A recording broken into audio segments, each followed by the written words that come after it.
Absolutely. I feel really good about what we're going to bring the football Let's go. game There we go. in the next hour. So let's go to the shoe. There it is. Ohio State against Wisconsin. C.J. Stroud and company taking on Graham Mertz. And the Badgers pick it up in the first quarter. Badgers down 7-0. And, oh, boy, Howard. Bad interception right there.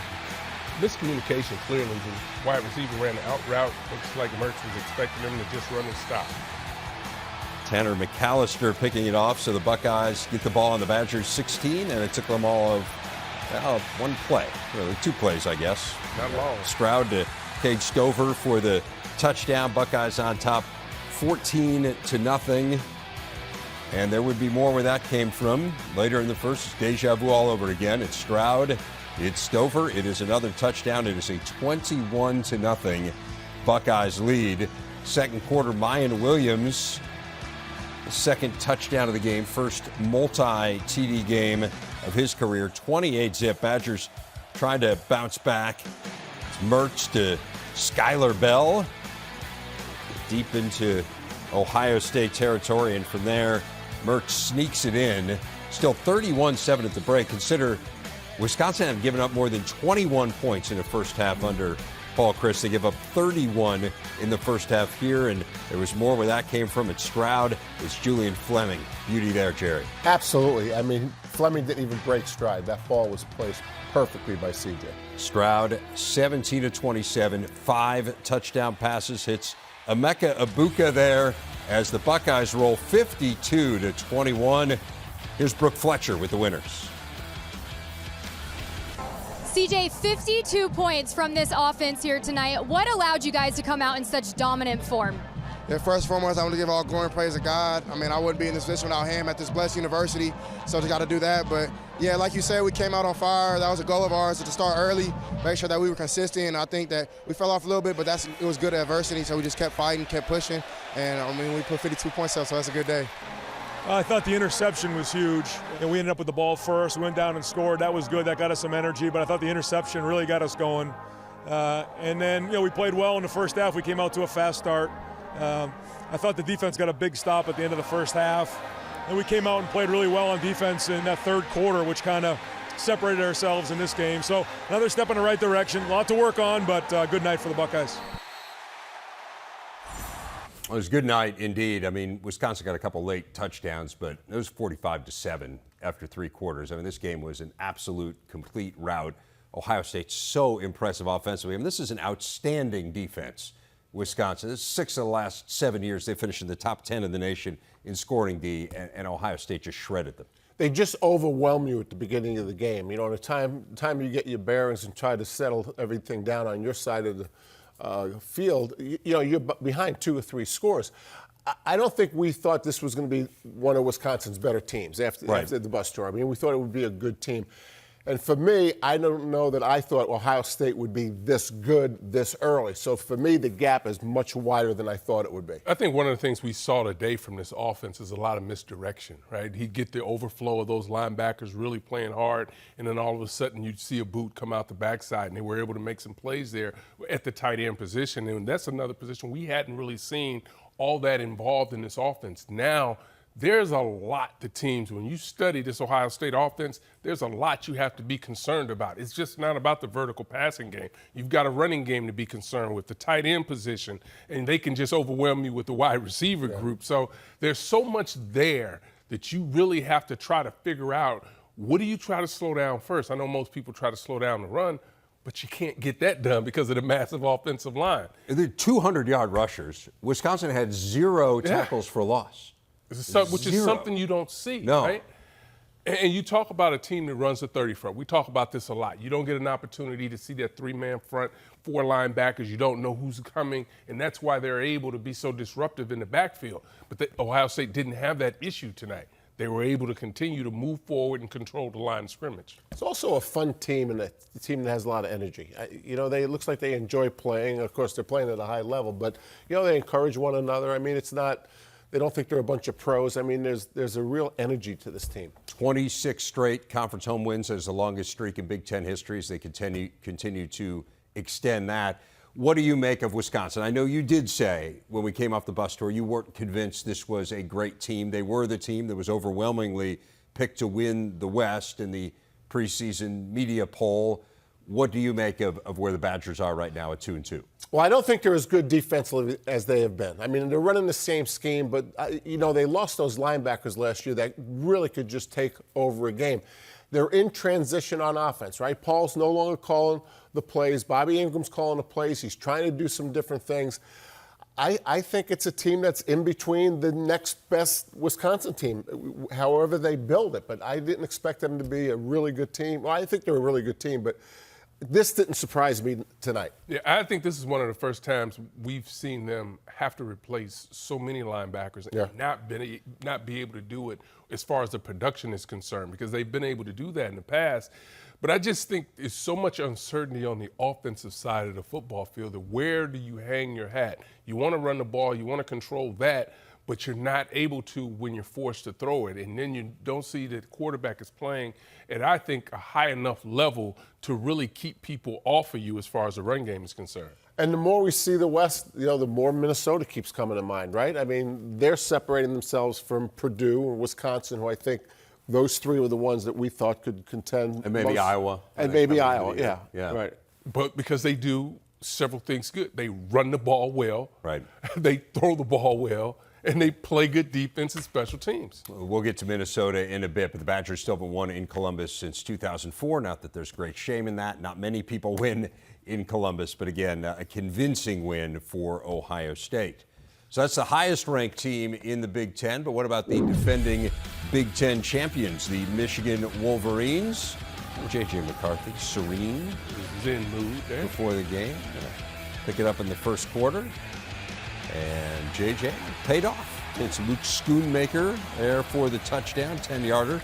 Puts the Wolverines on top 7-0.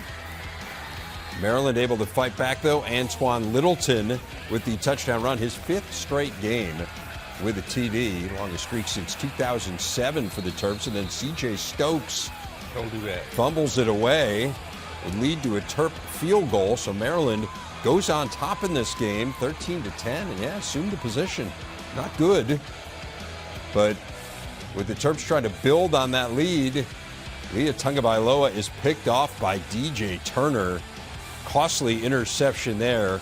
Maryland -2 on the turnovers in this game, and Michigan would make them pay. How good was Blake Corum, Howard? Really, that ball was supposed to stay on the front side, but they over-pursued. He jump cuts to the backside and does a great job of finishing.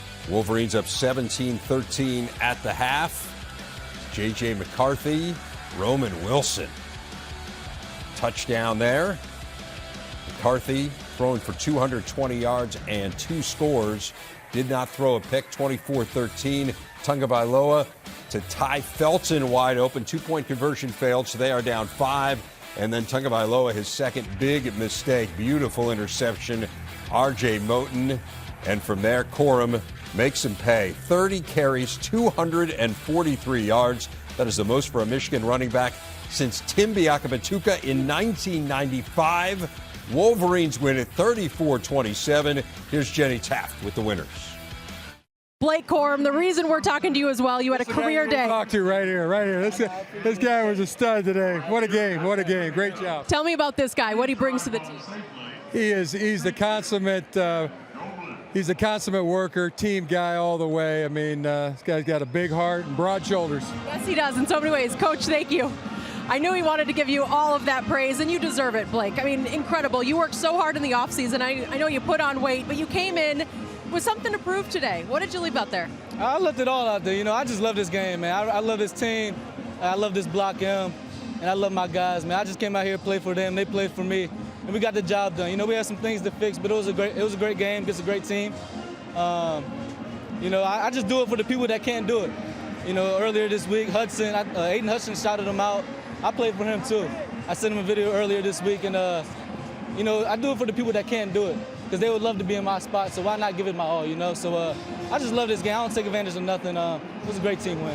Career day for Blake Corum. What can you tell me about what he brings to this offense and just his versatility when he gets it done?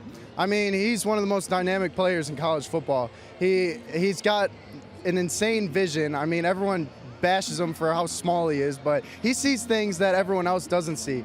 And you saw it today, his explosiveness, his speed. He's just one heck of a player, and I'm so happy he's on my team.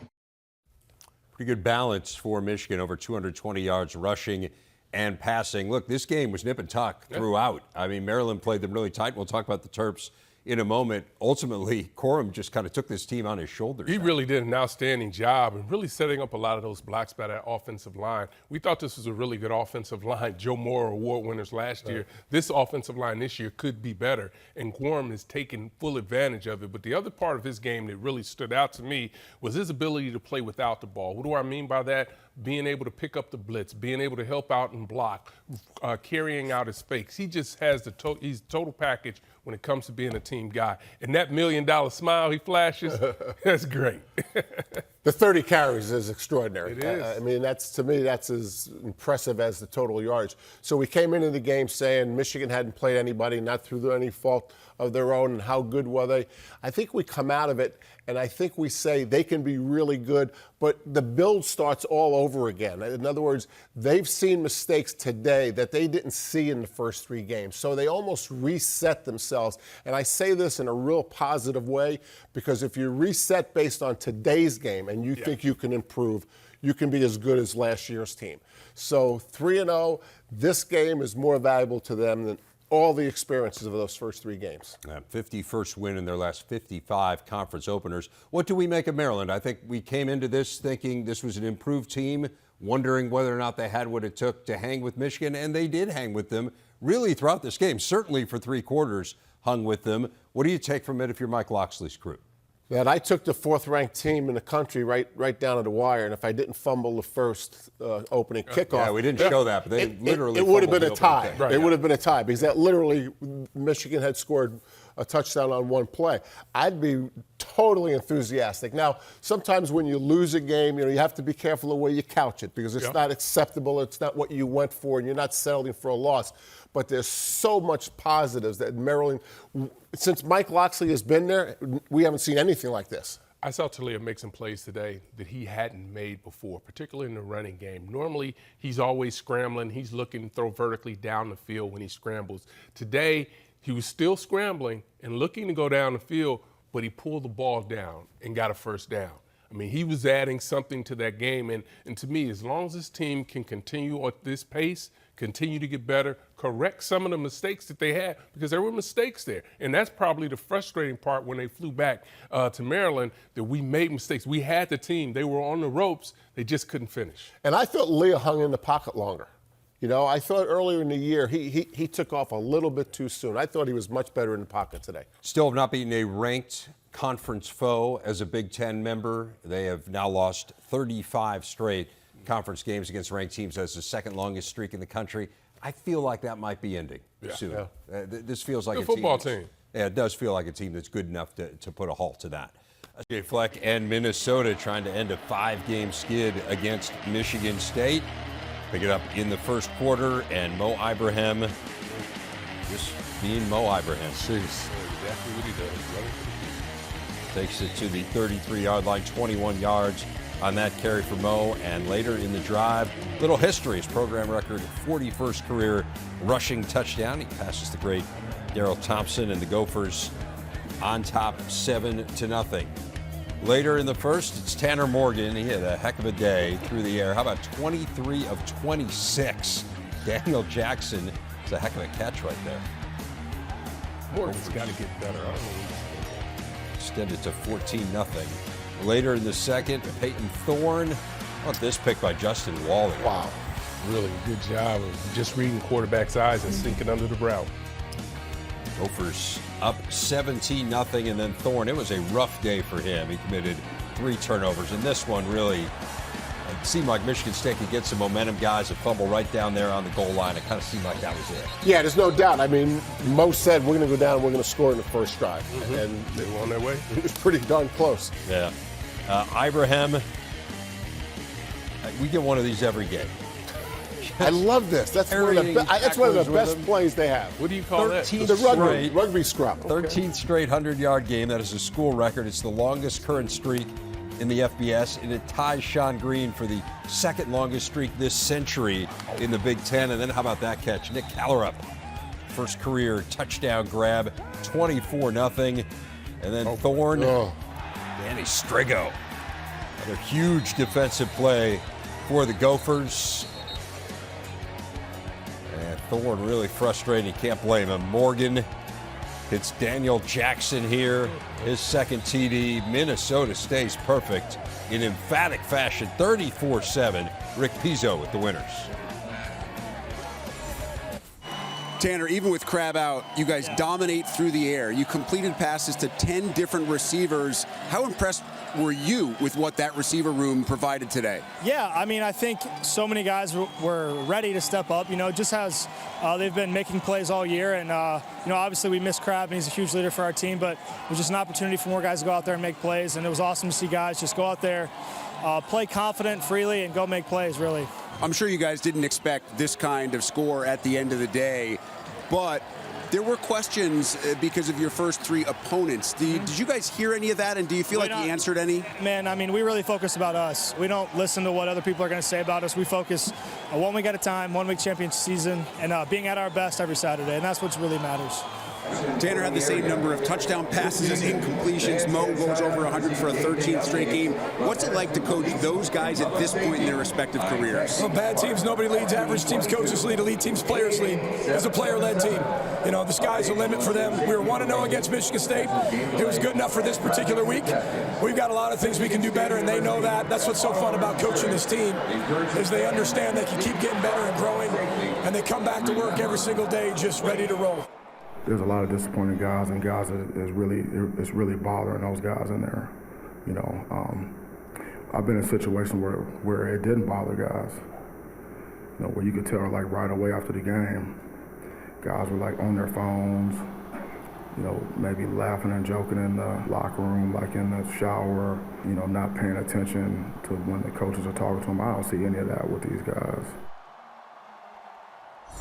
Touch on Michigan State's portion of this in a moment. But guys, 4 games in, Minnesota has outscored its opponents by 159 points. It has outgained them by 1,421 yards. Yeah. And you could say, well, a lot of that was accumulated against inferior opposition. This is not inferior opposition, and this was a complete mismatch. I'll give you another example of not inferior opposition. Against Western Illinois, they threw it for a ton. They hadn't really thrown it for a bunch again until today. So this is a team that now can run and pass, and they play defense. This is a complete team.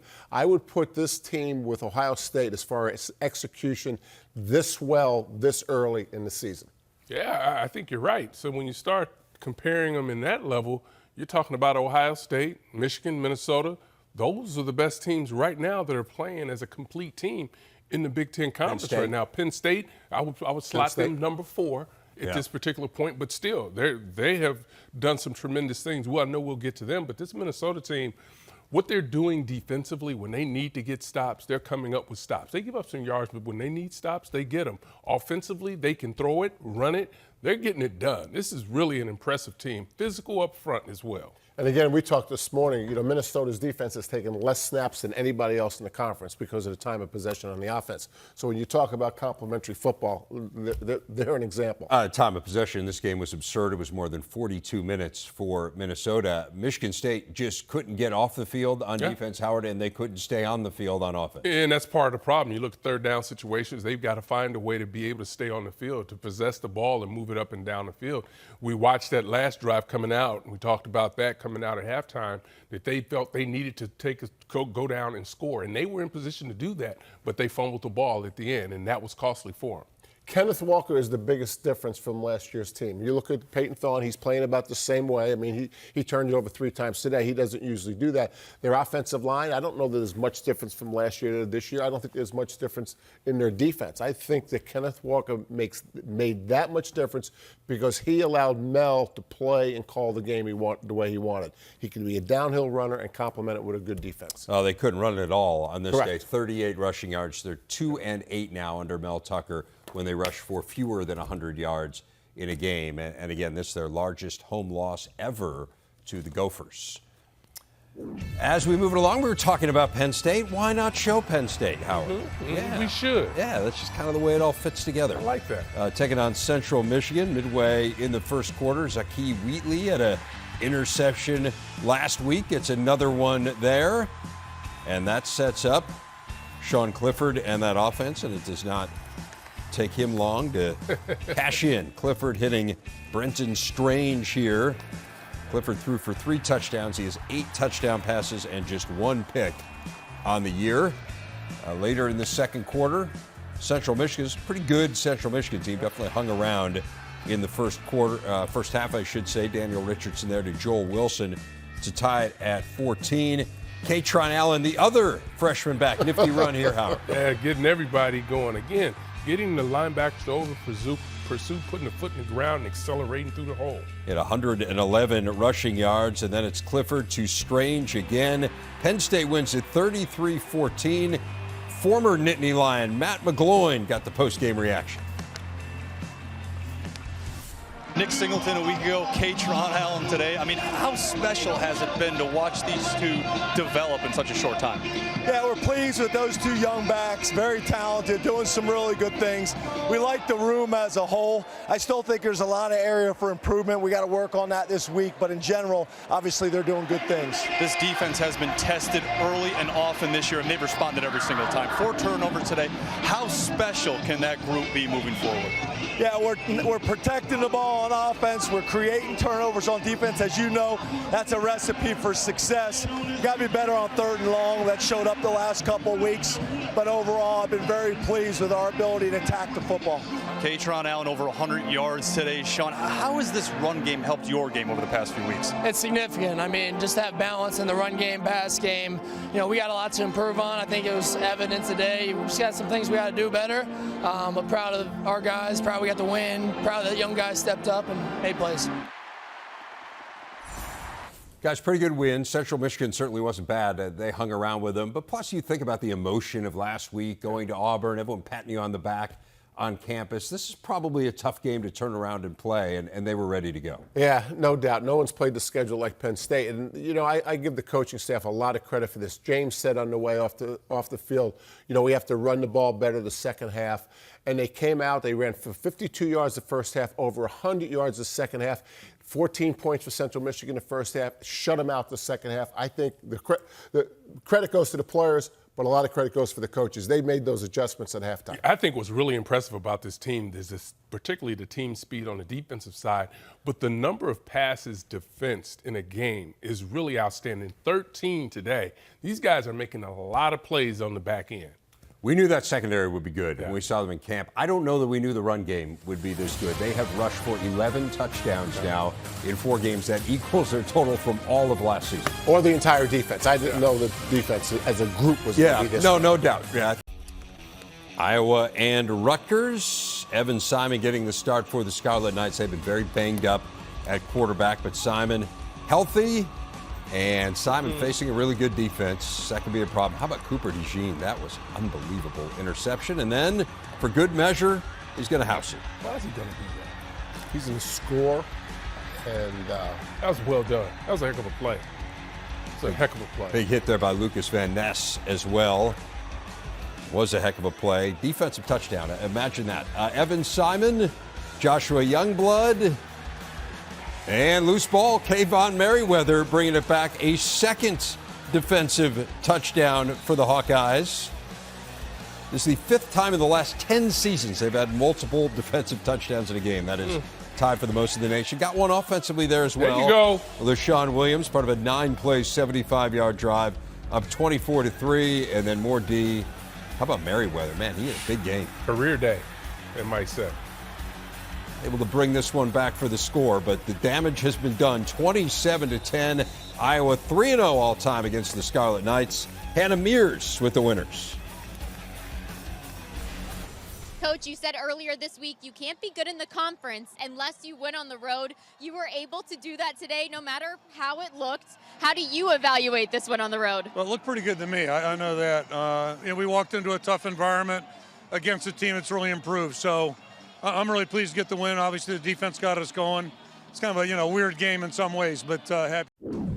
Purdue and Florida Atlantic. No Aiden O'Connell for the Boilermakers, out with a rib injury. So Austin Burton, the transfer from UCLA, gets the start and hands it off there to Dylan Downing for the 2-yard touchdown. Downing went over 100 yards for the first time in his career. The Kosi Perry picked off there by Chris Jefferson in a 21-20 game.